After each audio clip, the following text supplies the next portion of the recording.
Hi, my name is Brandon Saunders, and let's begin my final year form. If I were to briefly sum up my first year, it would be experimentation for experimentation's sake. I didn't do a foundation, so I did a lot of like photography.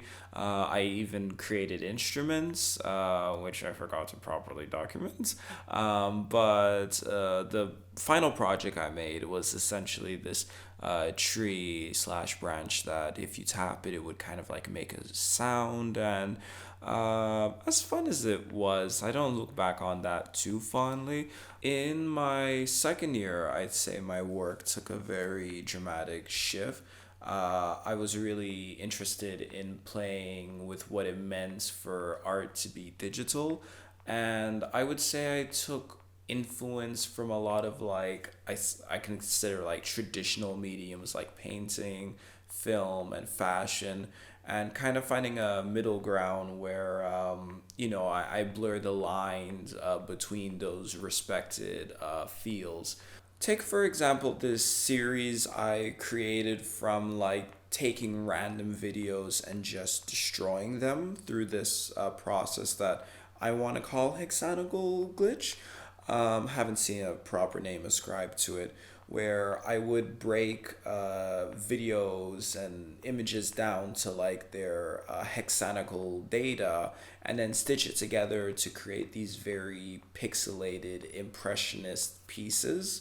On the inverse of that, I also did these ink drawings that I would photograph the whole process of me doing and then taking those images of the process and then bringing them together in Photoshop and then have them like mix with like layer mix with each other in a very interesting way. I especially like this series because it's a look that's only achieved by me photographing each process and then blending them afterwards. So in a weird way, it's also representative of the passing of time. I did something very similar with fashion, creating looks that don't and can't ever exist. Because it's really just me taking my clothes and like moving them and shifting them between photographs so I can stitch them into like this singular item of clothing.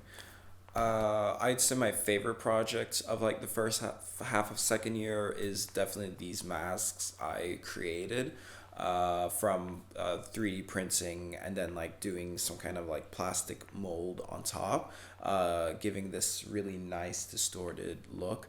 And I guess looking back at everything else I did, like all the other aforementioned series, and combined with the fact that I was really experimenting with 3D animation at the time, for my second half, I really wanted to jump into film.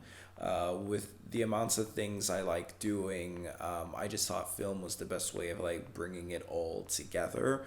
And I never really had an opportunity to incorporate my love for music and music making in my project, so it just seemed like the way to go.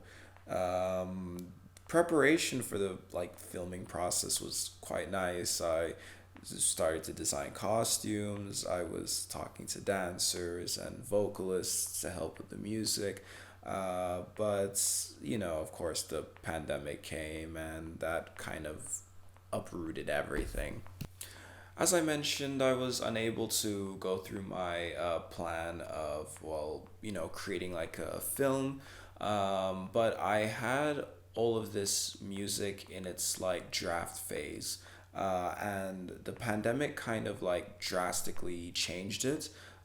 Being stuck in my home, not being able to see my family for what would be a year and a half, I felt quite small, but that would go on to inspire this next project that took up the second half of my second year and would encompass most of my third year, Helios in the Night.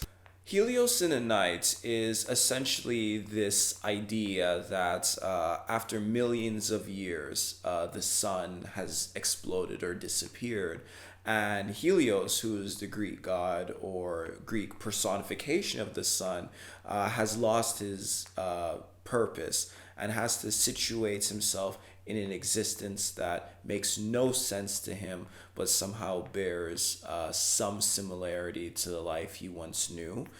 It's very much based on the idea of, well, what will happen in, say, 100, 1,000, or a million years.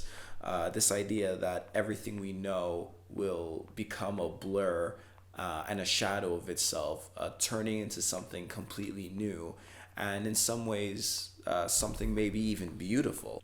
I did this musically, taking like a lot of audio from like old soul records and just blurring and mangling them in strange ways, and then reconstructing them using techniques in hip hop such as sampling. Here's an example of an intro where I blur and distort and mangle a soul song so much that it sounds like a strange choir.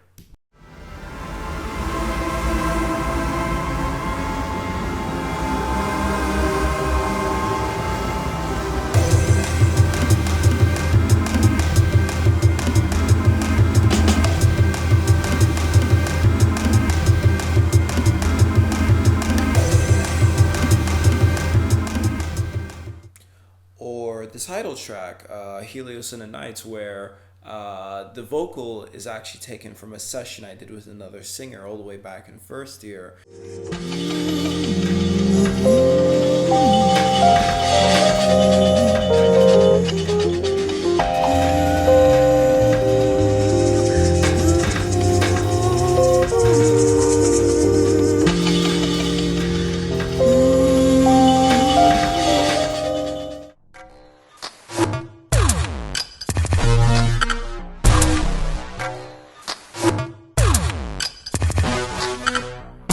Driving, sober, don't know if I'm blessed. Need to slow my ride. Oh, lower, like you don't do it, how you do ya. Need to slow my ride. The last song on the album, Black Sun, is a track that I wanted to act as a film of my life up to that point. An aspect of film that I find very rewarding is when they put little details throughout it, and then they all come together in a very strange and unexpected way in the end. Here's an example of that. I'll break down each like piece of the song, and then I'll play the end of it.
In fourth year, I initially wanted to take a break from music and kind of like go down animation, see if I can do anything interesting with it, since, you know, I'm always animating things for other people.